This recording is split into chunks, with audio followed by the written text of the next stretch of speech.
Hi everybody and welcome back to my channel. My name is Annie and in this video I'm going to be talking about Souvenir Yarn and some of my favorite souvenir yarns that I've gotten in my travels, as well as why I enjoy using souvenir yarn or buying souvenir yarn as a souvenir. How many times shall I say the word souvenir in this video? So if you watched my last video about my 2025 knitting plans, I did talk about how I like to buy yarn on my travels as kind of my souvenir from the trip. And to me, it's more fun to me to go to a local business. The yarn stores are usually not maybe in like the most touristy parts of cities. They're kind of the local yarn store. So it's kind of maybe more in a residential area or just kind of off the beaten path a little bit. So that's kind of fun to get out of the touristy part of the town, and obviously go to yarn. I love yarn. And buying stuff that I can't find other places, or some of these places you can't even really buy it online if it's a really remote or rural store or part of the world. So I like kind of getting off the beaten path and going to a local yarn store.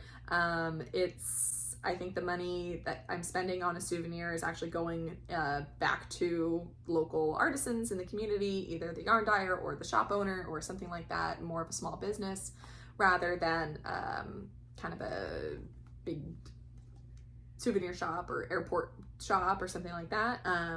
But I've ended up just kind of trying to transition away from that and more to buying something that's more meaningful to me. And that it really is just a little snapshot of my time in that area, and I get to bring part of it home with me and use it. And if not use it, at least just see it and it's pretty and it makes me smile. You know, there's always kind of the joke of like collecting yarn is different than knitting. And it is two very different hobbies. And it's hard for me sometimes to use my special travel yarn, especially because I'm like, it has to be the perfect project. Like I have, this is like a very limited quantity. I usually only buy one, maybe two skeins, but typically just one. And so I kind of have a scarcity mindset about my special yarn, and I want to get over that this year. I want to use and enjoy, because as much as I enjoy seeing the yarn like on my shelf, I know I'll enjoy it even more when it's made up into an object, and make it into stuff that I can use and see and enjoy more often and in a more enriched way than just seeing it in my yarn shelf. So I just very briefly, like literally in 2 minutes, went through these cubbies here. Okay, so this is gonna be fun. This is just gonna be a couple of my yarns from my travels, and I'll just show it to you and kind of share where I got them from. And maybe what I'm planning on doing with it. I'm not really sure if all of these have plans yet, but first up is Harbor Yarns. This was in Damariscotta, Maine. And I got a couple yarns from there, but these I feel like are my two just favorites. I don't know. Damariscotta? We actually just had stopped in this town for lunch, and there happened to be technically two yarn stores that were in the same building. They were literally just like separated by a wall, but you walk in, you chose right or left, and either way you were in a yarn store. So I think I got yarn from both sides. It was like the same one lady working both stores too. It's kind of funny. But this one was from the Harbor Yarn side, and this is all hand dyed, kettle dipped yarn. And it was interesting, like I feel like the entire store was all these beautiful shades of blues. Like they were just, everything was like very cohesive color palette. It was gorgeous. I wanted all of it. But I ended up walking away with these two yarns here. They're kind of like, they're the same yarn, just different colors. It's Seascapes, I think is the kind of the type of yarn. It's 85% wool, 15% mohair. It's worsted weight, hand dyed at the store, obviously in Maine. And I think this is a single ply. So I don't know if you can kind of see it, but it's more of a rustic. It's like, but it's just all twisted, which makes me think it's single ply, but I'm not 100% sure, I'm not a yarn expert yet. Despite how long I've been knitting, I've kind of only recently gotten into like this type of yarn, of like fancy yarn. But yeah, I'm pretty sure this is what would be considered single ply. Anyway, I just remember loving the store. The colors were beautiful, but then I thought this obviously is like a beautiful sunsetty, sunrise type of color. And then this is like oceany. So I had originally thought about doing one of the bags from Pearl Soho. I think it was like the dumpling bag or something, and only because this is a little bit of a thicker yarn and it's not enough obviously to make a garment. And I have a fair amount of accessories like scarves and stuff already. Anyway, I wasn't quite sure what I wanted to make when I bought it, but I had been thinking I was going to do it on this bag. However, now, if you can see over there, I have a loom now. There's my loom. And so maybe it'll be a tapestry. Like, I can see ocean, I can see sky, and maybe doing, I love the Instagram account Painted Sky Textiles. She was kind of the one that inspired me to want to try that for myself. She makes the most beautiful landscape tapestries, weaving them, and just so beautiful. Anyway, but now that I have weaving on the brain, I'm thinking maybe it'll be a weaving. A weaving? A weft? No, a weaving, I guess. Anyway, so this is some of my main yarn. I got some more yarn there, but this one just stood out to me in my stash of kind of some unique yarns that I don't have anything else similar to it in my collection.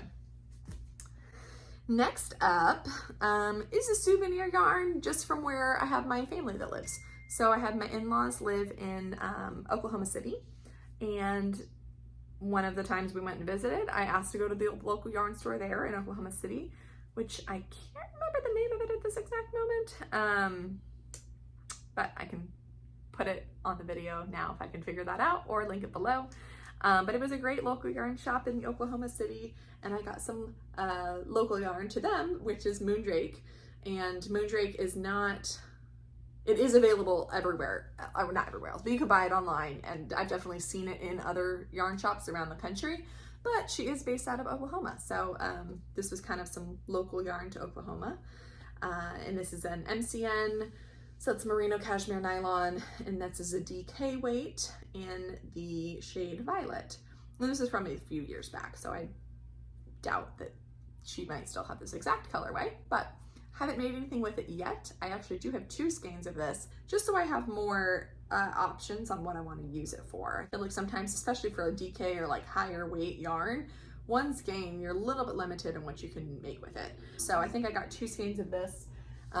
So could be, I think I was thinking like a set of, like a winter set of mittens and a hat maybe, or mittens and a scarf, but I do want to make mittens soon.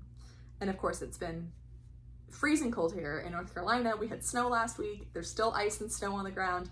So I could have used a pair of mittens this last week, and I didn't have a handmade pair. Okay, some Scottish yarn. We went to Scotland last spring, and I got lots of yarn there. There were so many sheep everywhere. It was so magical. I loved Scotland. I can't wait to go back. It was like the first time I've really been really sad leaving a country, of like feeling very sad to come home. Usually by the end of a trip, I'm kind of like, this was great, but I'm ready to go back now. Yeah, not there. I would go there tomorrow if budget permitted.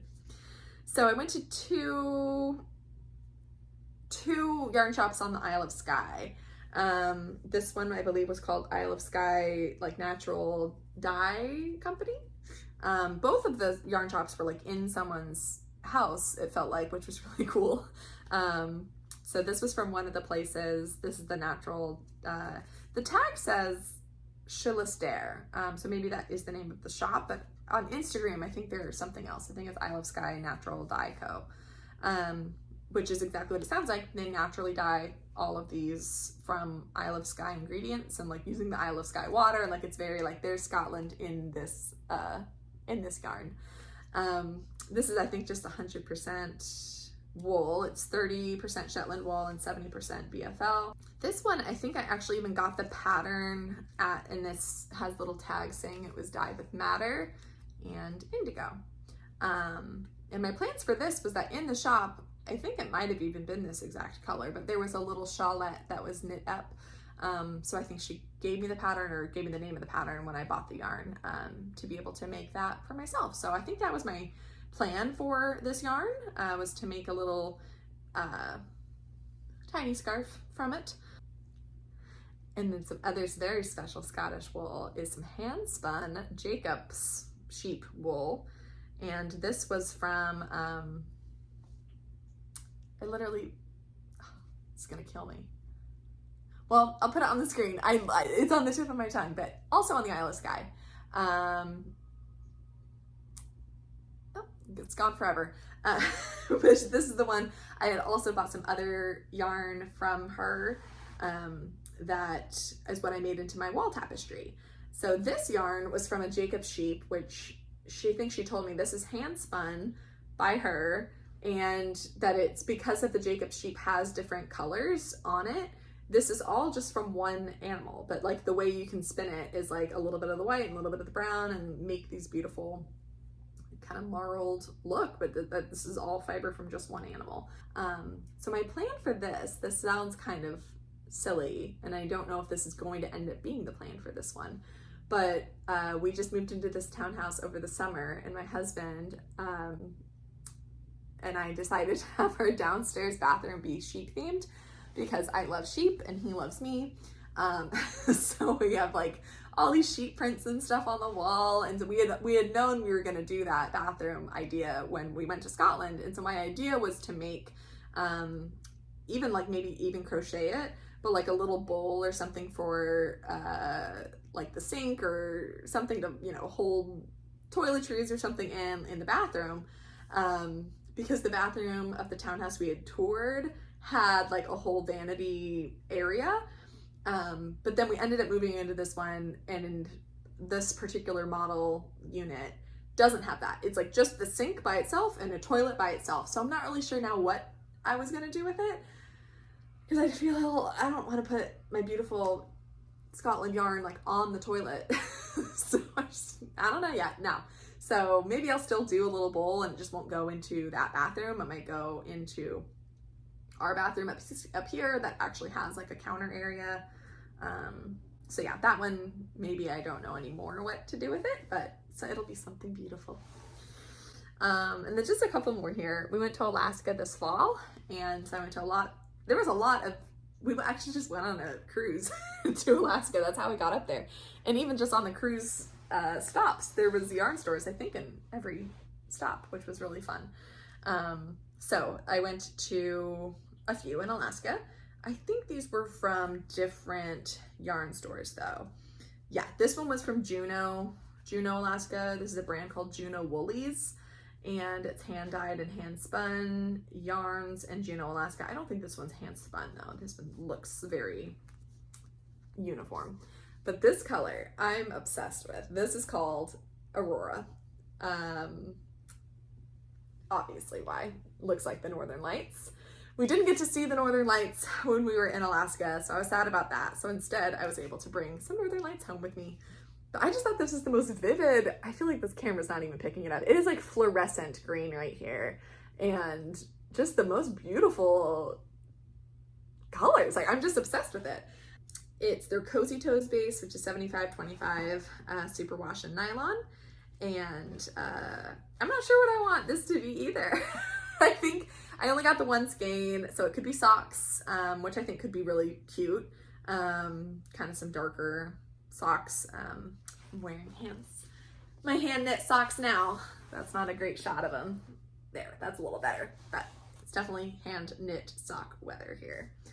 So yeah, maybe socks, maybe a little shawl. I feel like I can see everything being a shawl or a scarf, so I'd have to keep myself in check. But yeah, that's gonna be fun, whatever it is. I just think that's the most unique colorway. I don't have anything else like that in my collection. And then this last one from Alaska is Skagway? Skagway. Yeah, I think it's Skagway. I can put it on the screen. Anyway, this is probably the priciest yarn I've bought. Maybe some of this like hand spun was pricier, but this stuff was crazy. But it's because it's 51% silk, 29% merino, and 20% sea cell, which is like a seaweed silk. The yarn name is Silk and Sea. The brand is Raven Frog Fibers. And okay, so it was handmade in Sitka, Alaska, but I don't think I got it in Sitka. That's gonna be anyway, but the name of this particular colorway is called Tongass Fog, and we had gone on a hike in the Tongass forest like that day when we were in Skagway. So I thought that was kind of appropriate because it was very foggy and rainy. And anyway, the Tongass National Forest is the country's largest national forest and is a temperate rainforest. And this gives you some information about the Tongass National Forest. But this should be a shawl. I say that about everything, but it's so silky. Like, I can't imagine it being anything besides something around my neck to keep me silky and warm. And then this yarn I actually just got around here in North Carolina. This is at my favorite yarn shop in Durham is Freeman's Creative, and they had a fall festival this fall with like some street vendors and stuff like that, and a bunch of people came that were selling stuff. That's what vendors do. Anyway, this was some hand spun yarn from here in North Carolina, Shelley LaPointe, and the colorway is Flower Power. The dyer is Three Waters Farm, so maybe it's not Shelley LaPointe. I'm not sure how that works. It says dyer is Three Waters Farm, and the fiber content is Polwarth and silk. It's a sport weight yarn, and this is hand spun, so that's really fun. I don't have much hand spun yarn, but I just recently got this. I just thought the colors were so beautiful. It's kind of like my favorite color palette right there of like blues, greens, purples, pinks. That's my jam right there. So that's kind of just some souvenir yarn from home. So that's just what I think I want to like transition my yarn purchases to, is local businesses, local artists, and yarn that's meaningful to me. I feel like even a lot of the yarn I get from my local yarn store is meaningful to me because it's like small business. I pick it out for a very particular reason. I love going. I love the whole experience of being at a local yarn store and talking to the staff and other shoppers and like seeing everyone's always wearing really fun knits. So like to me, going to my local yarn shops is a very fun experience. And to me, even that yarn that I buy kind of feels like souvenir yarn. You know, even like some Cascade and like this Cascade, or no, this Harvest, Earth Yarns Harvest. I know exactly where I got this. This was at my local yarn store back when one of my local yarn stores when I lived back in Texas. And it was from the Modern Skein, and it was there, I was there after Christmas. Like, I remember buying this yarn, even though it was just my local yarn shop yarn. But I kind of want to get out of going to big box stores for yarn. You know, they're great for what they're great for, but I think for me, I think I would rather spend my money in different ways. So I think a lot of my stash that I want to use up this year is what is in, this will be an interesting shot. In this closet is, right there's a lot of like my arts and crafts supplies, but up there, ooh, I have lots of big balls from big shop stores. So I think I want to use a lot of that stuff up this year, and maybe do some baby blankets, some adult blankets. It's all 100% acrylic up there, so I think blankets would be better than doing like a garment or something like that. But it's all beautiful yarn. It's just in my stash, and I want to get it out, and I want to get it used. So say bye-bye to that yarn. All right, this has been long enough. Thank you all for watching, and we'll see you next time. Bye.